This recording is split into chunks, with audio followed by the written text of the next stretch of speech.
بسم اللہ الرحمن الرحیم۔ السلام علیکم ورحمۃ اللہ وبرکاتہ۔ حضرت سلیمان علیہ السلام حضرت داؤد علیہ السلام کے بیٹے ہیں۔ اللہ تعالیٰ نے انہیں اپنے والد کی طرح علم اور نبوت سے نوازا اور عظیم الشان سلطنت کا حاکم بنایا۔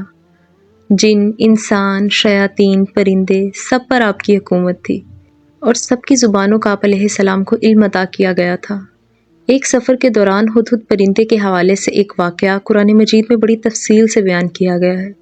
واقعہ یوں ہے کہ ایک مرتبہ حضرت سلیمان علیہ السلام نے ایک جگہ پرندوں کا جائزہ لیا تو فرمایا، مجھے کیا ہوا کہ میں ہدہد کو نہیں دیکھ رہا؟ یا وہ واقعی غیر حاضروں میں سے ہے؟ میں ضرور اسے سخت سزا دوں گا یا اسے ذبح کر دوں گا، یا وہ کوئی واضح دلیل میرے پاس لائے۔ ہدہد زیادہ دیر تک غیر حاضر نہ رہا، بلکہ جلد ہی حضرت سلیمان علیہ السلام کے دربار میں حاضر ہو گیا اور انتہائی ادب اور عاجزی کے ساتھ عرض کرنے لگا۔ قرآن مجید میں ہدہد کی یہ بات اس طرح بیان کی گئی ہے کہ ہدہد نے کہا، میں وہ بات دیکھ کر آیا ہوں جو آپ نے نہیں دیکھی، اور میں ملک سبا سے آپ کے پاس ایک یقینی خبر لایا ہوں۔ میں نے ایک عورت دیکھی جو لوگوں پر حکومت کر رہی ہے اور اسے ہر چیز میں سے عطا کیا گیا ہے اور اس کا تخت بہت بڑا ہے۔ میں نے اسے اور اس کی قوم کو دیکھا کہ وہ اللہ کو چھوڑ کر سورج کو سجدہ کرتے ہیں، اور شیطان نے ان کے اعمال ان کی نگاہ میں اچھے بنا دیے اور انہیں سیدھی راہ سے روک دیا تو وہ سیدھا راستہ نہیں پاتے۔ حضرت سلیمان علیہ السلام نے ہدہد سے فرمایا، ہم ابھی دیکھتے ہیں کہ تو نے سچ کہا یا تو جھوٹوں میں سے ہے۔ اس کے بعد حضرت سلیمان علیہ السلام نے ایک خط لکھا جس کا مضمون یہ تھا کہ اللہ کے بندے سلیمان بن داؤد کی جانب سے شہر سبا کی ملکہ بلقیس کی طرف، بسم اللہ الرحمن الرحیم، اس پر سلام جو ہدایت قبول کرے۔ اس کے بعد یہ کہ تم مجھ پر بلندی نہ چاہو اور میری بارگاہ میں اطاعت گزار ہو کر حاضر ہو جاؤ۔ اس خط پر آپ علیہ السلام نے اپنی مہر لگائی اور ہدہد سے فرمایا کہ میرا یہ فرمان لے جاؤ اور اسے ان کی طرف ڈال دو، پھر ان سے الگ ہٹ کر دیکھنا کہ وہ کیا جواب دیتے ہیں۔ چنانچہ ہدہد وہ خط لے کر بلقیس کے پاس پہنچا۔ اس وقت بلقیس کے گرد اس کے وزراء کا مجمع تھا۔ ہدہد نے وہ خط بلقیس کی گود میں ڈال دیا۔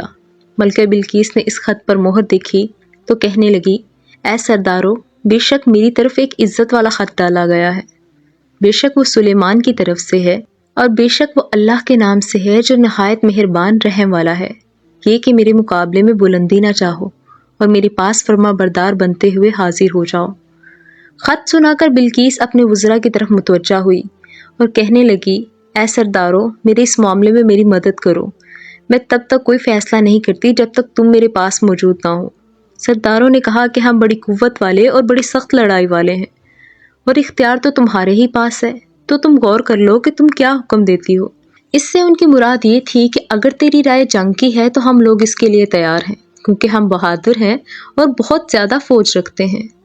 جب بلقیس نے دیکھا کہ یہ لوگ جنگ کی طرف مائل ہیں تو اس نے انہیں منع کرتے ہوئے کہا کہ جب بادشاہ کسی بستی میں داخل ہوتے ہیں تو اسے تباہ کر دیتے ہیں اور اس کی عزت والوں کو ذلیل کر دیتے ہیں۔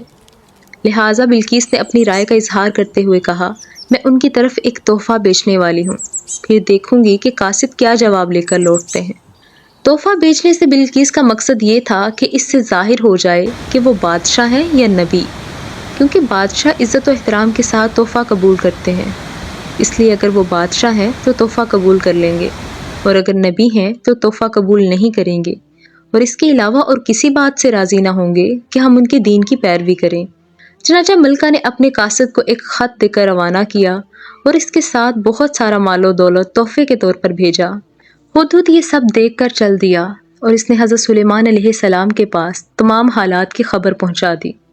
جب بلقیس کا قاصد تحائف لے کر حضرت سلیمان علیہ السلام کی بارگاہ میں حاضر ہوا تو آپ علیہ السلام نے اس سے فرمایا، کیا تم مال کے ذریعے میری مدد کرتے ہو؟ تو اللہ تعالیٰ نے جو کچھ مجھے عطا کر رکھا ہے وہ اس سے بہت بہتر ہے جو تم نے دیا ہے۔ اس کے بعد حضرت سلیمان علیہ السلام نے فرمایا، ان لوگوں کی طرف واپس لوٹ جاؤ، اور ضرور ہم ان پر ایسے لشکر لائیں گے جن کے مقابلے کی انہیں طاقت نہ ہوگی، اور ہم ان کو ان کے اس شہر سے ذلیل کر کے نکال دیں گے اور وہ رسوا ہوں گے۔ چنانچہ قاصد تحائف لے کر بلقیس کے پاس واپس گیا اور تمام حالات سنائے تو بلقیس نے کہا، بے شک وہ نبی ہیں اور ہمیں ان سے مقابلے کی طاقت نہیں۔ پھر بلقیس ایک بہت بڑا لشکر لے کر مقابلے کے لیے نہیں بلکہ ملاقات کے لیے آپ علیہ السلام کی طرف روانہ ہوئی۔ جب بلقیس راستے میں تھی تو حضرت سلیمان علیہ السلام نے فرمایا، اے درباریو، تم میں سے کون ہے جو ان کے میرے پاس فرما بردار ہو کر آنے سے پہلے اس کا تخت میرے پاس لے آئے؟ حضرت سلیمان علیہ السلام کی بات سن کر ایک جن نے عرض کی، میں وہ تخت آپ کی خدمت میں آپ کے اس مقام سے کھڑے ہونے سے پہلے حاضر کر دوں گا، اور میں بے شک اس پر قوت رکھنے والا ہوں اور امانت دار بھی ہوں۔ حضرت سلیمان علیہ السلام نے فرمایا، میں اس سے بھی جلدی چاہتا ہوں۔ یہ سن کر آپ کے وزیر نے عرض کی، میں اسے آپ کی بارگاہ میں آپ کے پلک جھپکنے سے پہلے لے آؤں گا۔ چنانچہ اس نے اسم اعظم کے ذریعے دعا مانگی تو اسی وقت تخت حضرت سلیمان علیہ السلام کے سامنے نمودار ہو گیا۔ جب حضرت سلیمان علیہ السلام نے تخت کو اپنے پاس دیکھا تو فرمایا، یہ میرے رب کے فضل سے ہے کہ وہ مجھے آزمائے کہ میں شکر کرتا ہوں یا نہ شکری، اور جو شکر کرے تو وہ اپنی ذات کے لیے ہی شکر کرتا ہے، اور جو ناشکری کرتا ہے تو میرا رب بے پرواہ ہے، کرم فرمانے والا ہے۔ تخت آ جانے کے بعد حضرت سلیمان علیہ السلام نے اپنے خادموں کو حکم دیا کہ اس تخت کی شکل و صورت بدل دو تاکہ ہم دیکھیں کہ وہ اپنا تخت پہچان پاتی ہے یا نہیں۔ چنانچہ ملکہ بلقیس جب حضرت سلیمان علیہ السلام کے پاس آئی تو اس وقت تخت حضرت سلیمان علیہ السلام کے سامنے موجود تھا۔ بلقیس سے کہا گیا، کیا تیرا تخت ایسا ہی ہے؟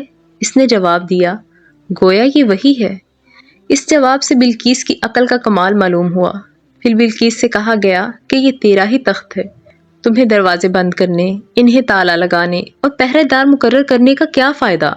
پھر بلقیس نے اطاعت قبول کرتے ہوئے کہا، ہمیں اللہ تعالیٰ کی قدرت اور آپ علیہ السلام کی نبوت صحیح ہونے کی خبر اس واقعہ سے پہلے ہدہد کے واقعہ سے اور وفد کے امیر سے مل چکی ہے۔ ہم نے آپ کی اطاعت اور فرما برداری اختیار کی۔